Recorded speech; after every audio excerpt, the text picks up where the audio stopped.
nosotros vamos ahora a la región, que también suceden cosas. Cuando hablo de la región, hablo de nuestra América Latina profunda. Esta semana tuvimos elecciones en el Ecuador. Daniel Noboa va por la reelección.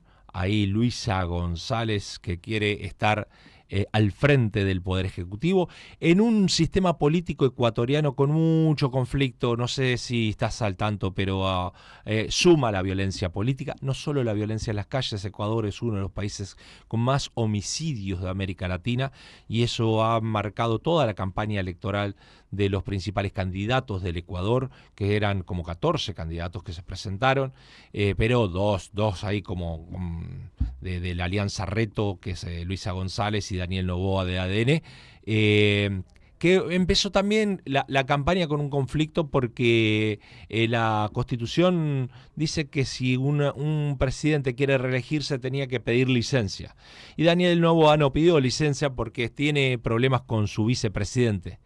El gran problema de los vicepresidentes en América Latina. Hay un profesor llamado Mario Serrafero, que falleció muy joven, que su tesis de doctorado es sobre el rol de los vicepresidentes, y que nos contaba como siempre los vicepresidentes son una molestia para el presidente. Y esto le está pasando al presidente de Ecuador también, como al nuestro, ¿no? Que también tiene conflictos con la vicepresidenta. Así que ahora hace 10 días fueron las elecciones y Daniel Noboa sacó el 44% de los votos y Luisa González 43,98%, con lo cual ahí están palo a palo. El presidente ganó en las zonas céntricas, en las zonas más populosas, y Luisa González ganó más en las periferias. Así que Ecuador posiblemente tenga o no a dónde van a ir esos votos. Un nuevo presidente. La segunda vuelta se va a dar el 24 de marzo, así que allí tendremos la segunda vuelta electoral y tendremos un nuevo, o seguirá el actual presidente Daniel Noboa, que es un empresario, ¿no? Podríamos decir que también es un outsider de la política. Es ecuatoriano estadounidense, que asumió la presidencia de la Nación a los 35 años, muy joven, y su vida pública en realidad empezó cuando fue elegido en la Asamblea Nacional hace 3 años, es decir, tuvo una carrera meteórica. Hace 3 años fue diputado asambleísta, diputado nacional, y llegó a ser presidente de la Nación. Que bueno, después el presidente Lasso había disuelto el Parlamento con conflictos, porque Ecuador viene con problemas políticos realmente importantes. Y el otro tema que quería compartir con vos es que a partir de la década del 80 empieza a haber un consenso democrático, lo que se llamó la tercera ola democrática en el mundo, ¿no? Eso empieza en realidad en el mundo en el año 74 con lo que se llamó la primavera de los claveles de Portugal, que es Portugal comienza con un proceso de democratización, y que después sigue con Franco en España. Y en América Latina esa tercera ola democrática comienza a principios de los 80. Recordarás que en la República Argentina se retomó la democracia en el año 1983. El 10 de diciembre asume el nuevo presidente, Raúl Alfonsín, y el 30 de octubre habían sido las elecciones. Y a partir de ahí caen como naipes en América Latina las dictaduras, con lo cual también había como un consenso democrático en toda América Latina. Las excepciones en América Latina en la actualidad son Cuba, que bueno, históricamente ha tenido un régimen de partido único, en Nicaragua, y ha sido noticia este año también el caso de Venezuela, que bueno, nosotros convivimos hoy con cientos de venezolanos. En realidad hay un éxodo de 11 millones de venezolanos en toda América Latina, y estamos viviendo acá en Varela, Berazategui, muchos venezolanos productos de ese éxodo, que corresponde a dos elementos. Uno, la crisis económica profunda que tiene, con una inflación galopante y con desabastecimiento en los supermercados de cuestiones de necesidades básicas. Y por otro lado, la noticia fue el fraude electoral que abierto, ya eso casi indiscutible inclusive por los aliados de Venezuela. Venezuela geopolíticamente tiene algunos aliados, el presidente Boric de Chile, Lula da Silva en Brasil, y eso, el día de la elección, que no presentaron nunca las actas hasta el día de hoy, la oposición tiene en su poder 87% de las actas de las elecciones, y lo dan como la oposición sostiene que ha ganado. Maduro sostiene que él ha ganado, pero como el proceso de Venezuela fue creciendo hacia un mayor grado de autoritarismo, están controlados, por ejemplo, los órganos electorales. Y esto hace que nombraron al presidente directamente esa misma noche, cuando aún se estaba votando y cuando estaba en juego el resultado final de la elección. Así que acaba de asumir Maduro casi con pocos aliados, si bien estuvieron muchos presidentes, pero muchos presidentes que habían estado presentes en la asunción de Maduro fueron en general de Asia o de África, en donde también algunos de ellos están bajo alguna dictadura, porque quiero decirlo también, ¿no? Si ustedes miran el mapa de la democracia en el mundo, nosotros tenemos consenso democrático, pero la mitad del mundo vive en dictadura, aún hoy en el siglo XXI.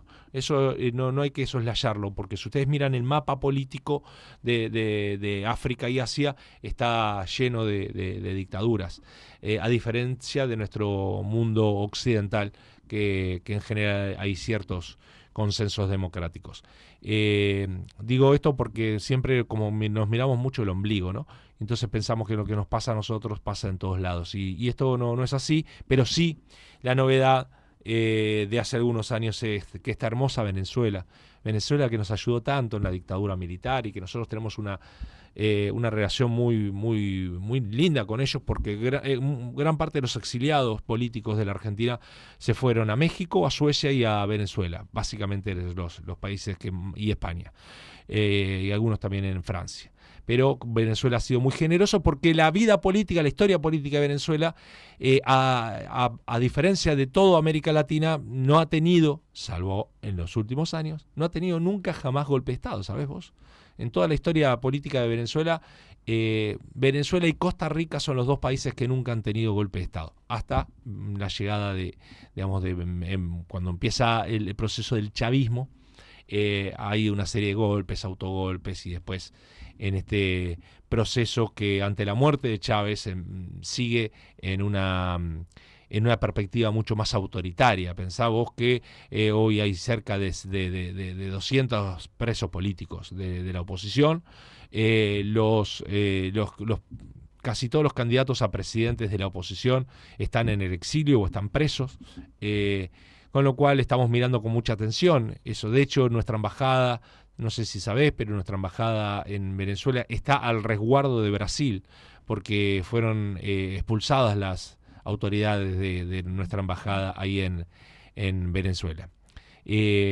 Así que Venezuela siempre es noticia, en general, desgraciadamente, malas noticias en el ámbito de América Latina. Está suspendida del Mercosur por este mismo motivo. Venezuela había sido incorporado casualmente cuando otro país estaba en un conflicto político, que era Paraguay, que el presidente Fernando Lugo había ganado y le hicieron juicio político, y entonces, cuando lo echan a Lugo, lo suspenden al Paraguay del Mercosur, y ahí ingresa Venezuela, por aquella situación geopolítica que tenía el Mercosur de presidentes aliados. En aquel entonces estaba Néstor Kirchner, Tabaré en Uruguay, Lula da Silva en Brasil. Eso hace que geopolíticamente, empieza a tener muy buena relación en el Mercosur, que empieza a fortalecerse, y hoy el Mercosur realmente está asignado prácticamente a la nada.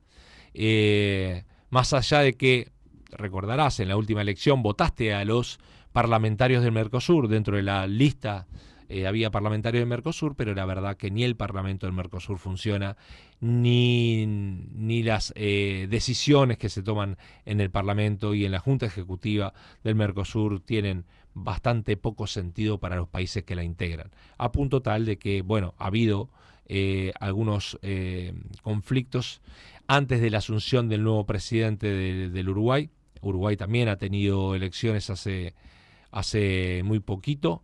El nuevo presidente Yamandu Orsi, que es del Frente Amplio, ha gobernado la calle Pou, era el anterior presidente del Partido Nacional, de un partido de derecha, y ha ganado nuevamente el Frente Amplio, que había gestionado ya 3 veces, con Tabaré Vázquez, con Pepe Mujica y después con Tabaré nuevamente, y volvió ahora Yamandu Orsi, muy pegado a... es del mismo grupo político de Pepe Mujica, el MPP. Otra noticia que tenemos es que bueno, el PP se ha retirado efectivamente de la vida política. El año pasado se había retirado del Senado junto al otro expresidente del Partido Colorado, Horacio Sanguinetti, pero ahora con un desgraciadísimo cáncer y con todo el dolor del mundo, con un cáncer terminal que tiene el Pepe, y se retiró de la vida política y le pidió a la gente, a los periodistas que dejen descansar al guerrero. Así que lo dejamos descansar, lo dejamos descansar porque yo tuve la suerte de estar varias veces en la casa del Pepe.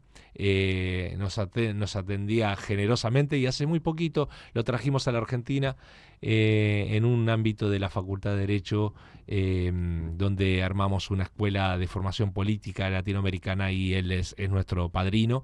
Así que vino el Pepe con su compañera, con Lucía Topolansky, que ha sido vicepresidenta de la Nación y senadora de la Nación. Así que ahí está con Lucía,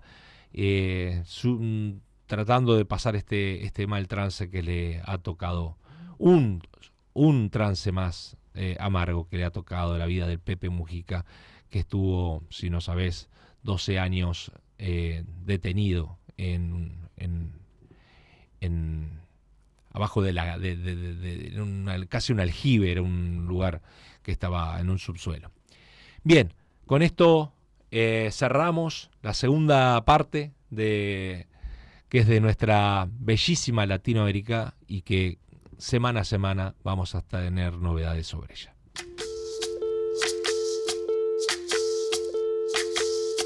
Soy lo